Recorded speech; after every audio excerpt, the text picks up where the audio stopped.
Hi మిత్రమా. పాడె మీద పడుకున్న తండ్రిని చివరి యాత్రకు తీసుకెళ్తూ మధ్యలో 3 సార్లు పాడెదించారు. అప్పుడు కొడుకు తండ్రి చెవిలో నాన్నా నాన్నా నాన్నా అని గట్టిగా పిలిచాడు. కానీ పాడె పక్కన నిలబడి ఉన్న ప్రేతాత్మ తండ్రి నిశ్శబ్దంగా ఇలా అనుకున్నాడు. నువ్విలా ఒక్కసారి అయినా నేను బ్రతికున్నప్పుడు పిలిచుంటే ఈరోజు నేను ఇక్కడ ఉండేవాణ్ణి కాదురా. జీవించి ఉన్నప్పుడు తల్లిదండ్రులకు ఒక పలకరింపు పర్వతాలంత బలం ఇస్తుంది. వృద్ధాప్యంలో వాళ్ళని చూసుకోవడం ఒక బాధ్యత కాదు, మనిషితనం ఉన్న ప్రతి మనిషి చేయాల్సిన పుణ్యం.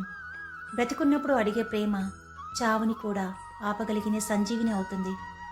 కాబట్టి తల్లిదండ్రుల్ని బ్రతికున్నప్పుడు ఒక్కసారైనా పిలుచుకోండి.